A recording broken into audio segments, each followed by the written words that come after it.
Pledge allegiance to the flag of the United States of America and to the republic for which it stands, one nation, under God, indivisible, with liberty and justice for all. Let's take a moment. Remember, our troops are not home.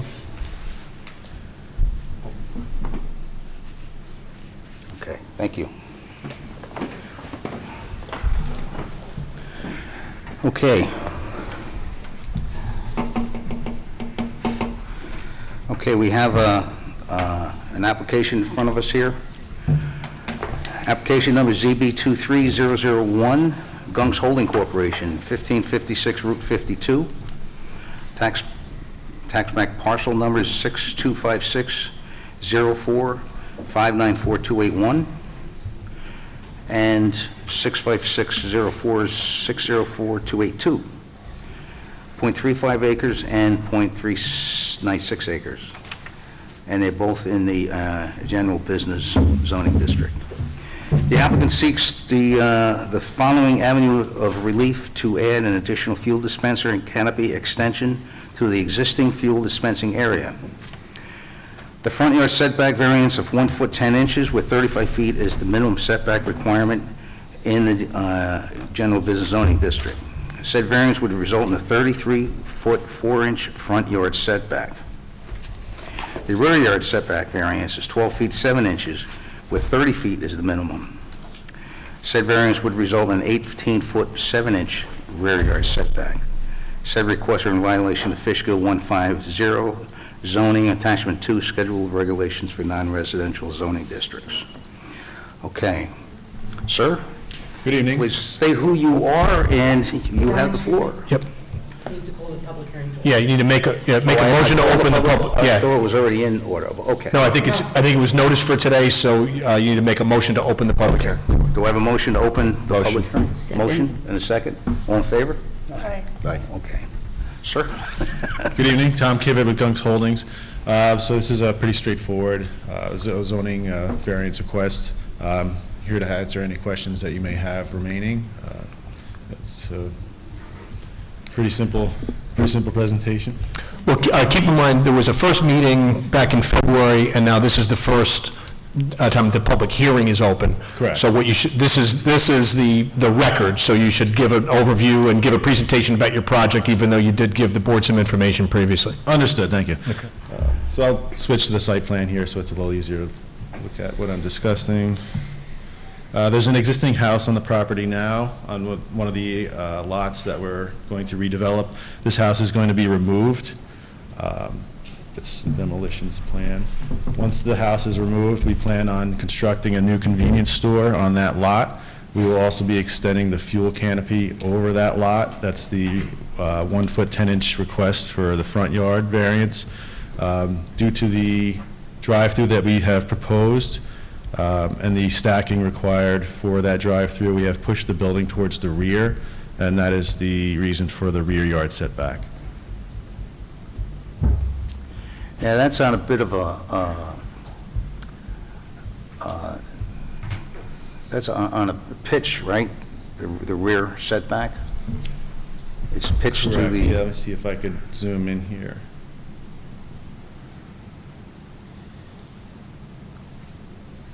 So this is the 18.7 feet to the rear yard from the drive-through window.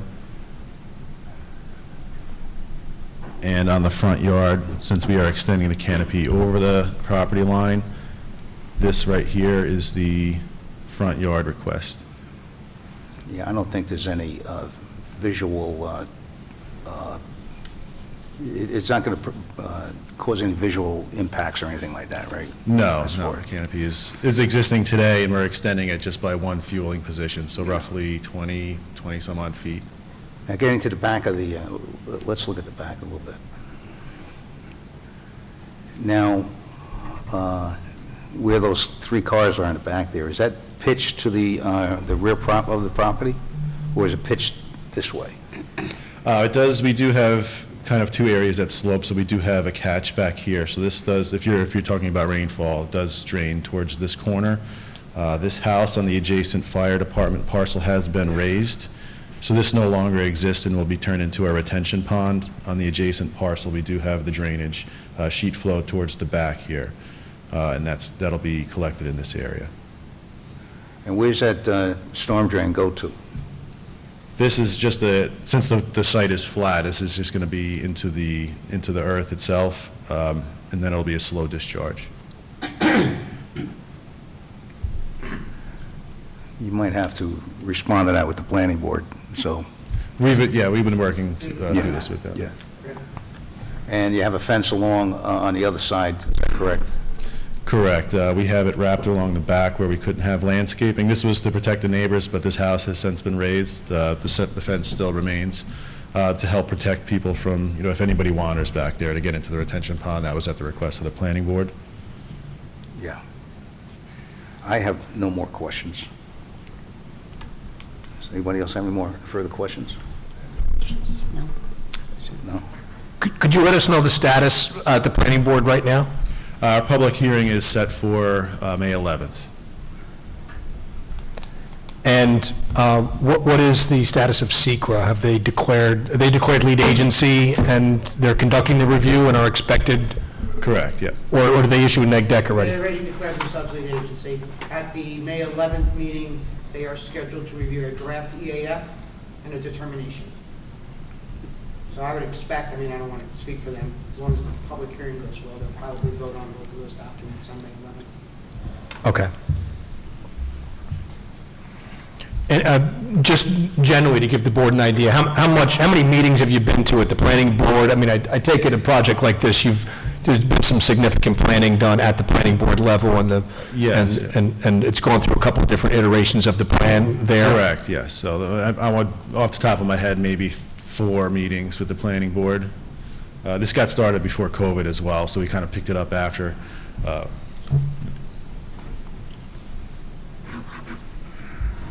Okay, maybe you want to open it up to see if anybody from the public wants to comment? No, well, you guys don't have any more further questions? No, I've read through it pretty good. I'm good. Okay. Okay, we'll open up to the floor. Okay. Anybody on the floor have any questions pertaining to this application? I guess we can go move along with the vote. Should we close the public hearing, or- No, what you need to do is you have to keep the public hearing open. You cannot act until the planning board has completed the SECRA review. Okay. So they have to issue their neg deck, presuming it will be a neg deck at their May 11th meeting. So my suggestion would be that you make a motion to continue the public hearing over on the, what'd you say, the May 18th? Yes. And, assuming everything remains on track the way it appears to, then, the public hearing will be continued that day, and then you'd be ready for a decision. You can close the public hearing at that time if all goes as it looks like it is, and then you can vote or do whatever else you want to do at that time. Okay, so we want to make a motion to extend the public meeting to the 16th or the 18th. 18. I'll make that motion. I have the zoning board. Oh, you're right, I'm sorry, it is the 16th. 16th. I'm looking at April. 16. Okay, so we have a motion Yep. to extend the public hearing to the 16th. Do we have a second? Second. All in favor? Aye.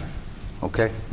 Right. Motion passed. We'll see you on the 16th. Okay? Sounds good, thank you. Good luck on the 11th. Change the date on the sign to the 16th? Will do, yes. Thank yeah. you. Okay.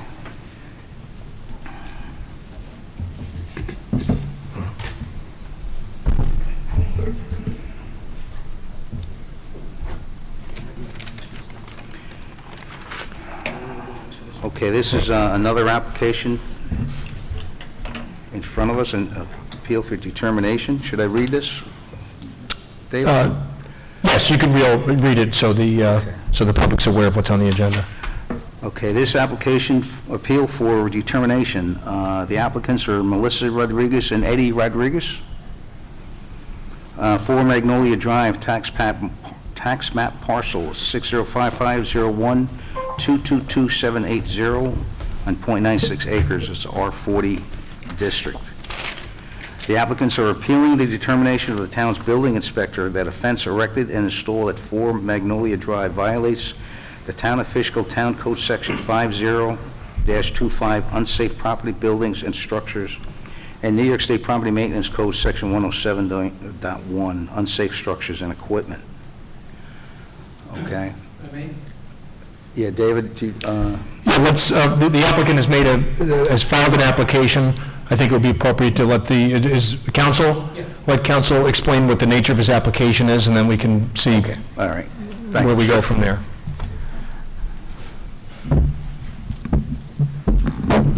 Good evening, everybody on the board. My name is Ronald. I'm sorry, so you're gonna have to speak right into that microphone. We're also on camera, so. Thank you.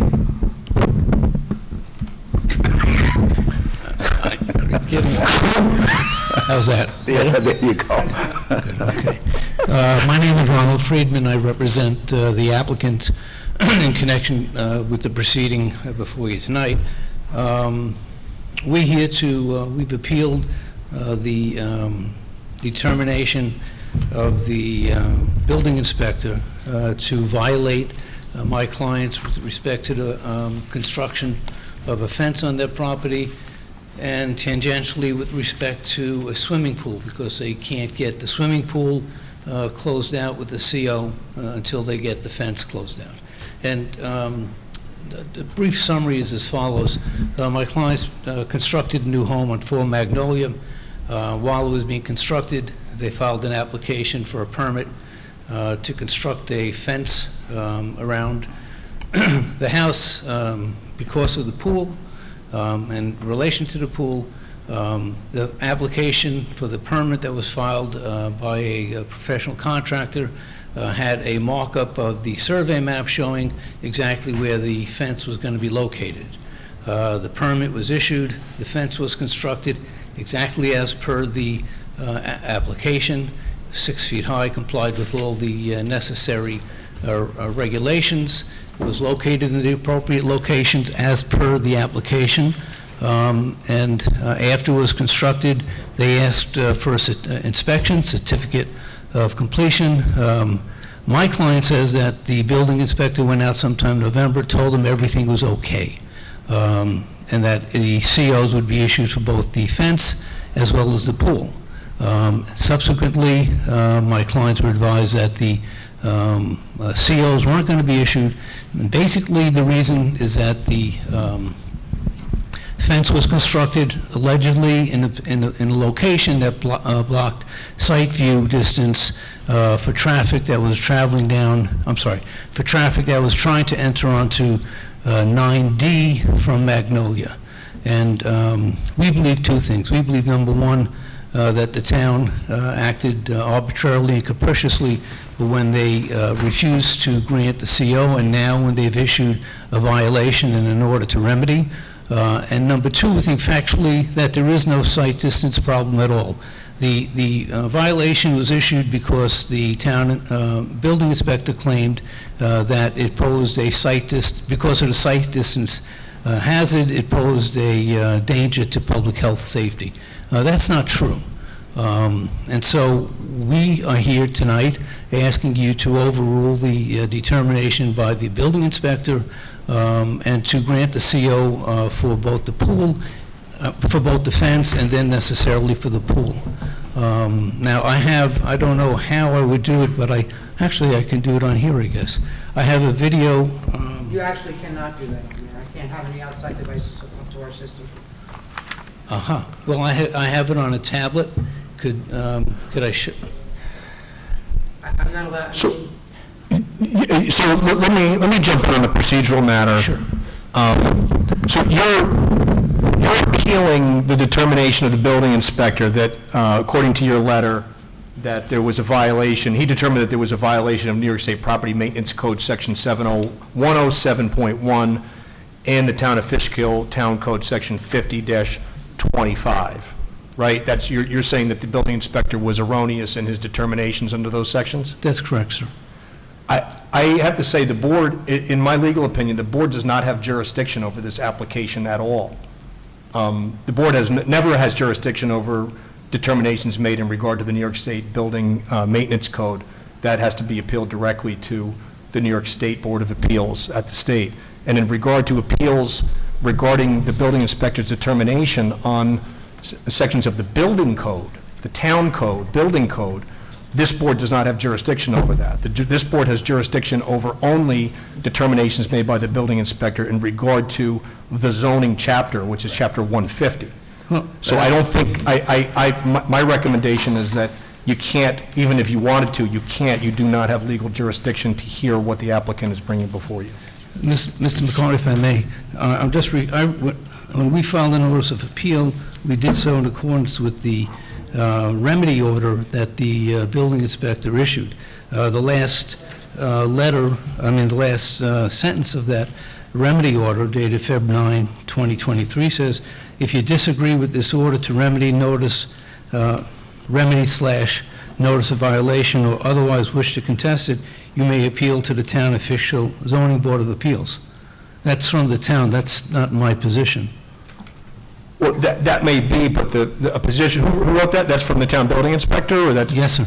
Yeah, so the town building inspector can't confer jurisdiction where it doesn't exist by law. This board can only act pursuant to the jurisdiction granted by New York State town law and by the town code of the town of Fishkill, and those are the operative statutes and code sections, and unequivocally, there's no jurisdiction here. I would guide you not to accept this application. It would be an immediate reversal in an Article 78 that you acted beyond your jurisdiction. I just find it odd that the building inspector would, first of all, fail to issue a CO when the owners did what they had to do pursuant to the permit and the application, refuses to issue a CO then, and then when they do what he tells them to do again, take an appeal to your board, you're now saying that he's wrong about that too. I mean, how many times do the residents have to pay for these mistakes? It's not right. I mean, they just move up to the area, they file the application for a building permit, the building permit is granted to them, it shows exactly where the fence is going to be built and how high the fence is going to be. They do it exactly like that. They hire a fence contractor, it's done to the T. They then won't get the CO, they can't open the pool, and when they're told they should appeal it, they're told now they can't appeal it. I don't know if we're in Russia or where we are, but this is outrageous. I think you're appealing to the wrong people. Right, that's all. Maybe. Look, I understand, I've read your letter and I understand your position, and like, I serve only as the counsel to the zoning board. I don't serve as counsel to the town more broadly, and all I can do is protect this board and advise this board in regard to what its jurisdiction is. And regardless of what the building inspector said or did not say, I understand your position in that regard, and I can understand why it might be frustrating to your clients, you and your clients, for that matter. It's just, the board can't act beyond its jurisdiction. Even if it did, even if it agreed with every single word that you've said, it just can't do anything. It doesn't have the legal power to do it here. So what remedy do your residents have? I mean, these are people who you represent. This is not just me. They're residents of the town. I have to leave that to you. Again, I can't, I'm not, I'm sure you understand. I can't. I understand you can't give legal advice to me. I get it. But the point is, just in a matter of equity and fairness, I mean, really, what do you have? What do you do to these people? They're newcomers to the town, and this is how they're treated. This is wrong. On an equitable level and fairness level and everything else other than a legal level, what's being done to these people is just not right. So we'll review our legal remedies, but geez, I would suggest that somebody speak to the building inspector so that he doesn't give bad legal advice. Because we only did what we were told to do, both when we built the fence and when we filed this appeal. Okay, thank you very much. Mr. Chairman, I would just recommend that you make a motion to deny the appeal on the basis that you, actually, it's not really the motion, it's not a denial. I make a motion to not accept it on the ground that you do not have jurisdiction. Okay. Do I have a motion to not accept this? I make a motion. On the ground that you do not have On the ground that we jurisdiction. don't have jurisdiction. Yes, I make a motion. And we have a second? All in favor? Aye. Okay. That is unsafe. And he's right on the substance. Okay. Most of the substance, he's right, but it's not. Our next zoning board's meeting is May 16th, and we'll be talking about, we'll continue with the public hearing for the Chestnut Station. Do I have a motion to adjourn? Make a motion to adjourn. All in favor? Aye.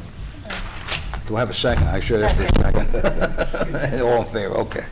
Thank you, everyone.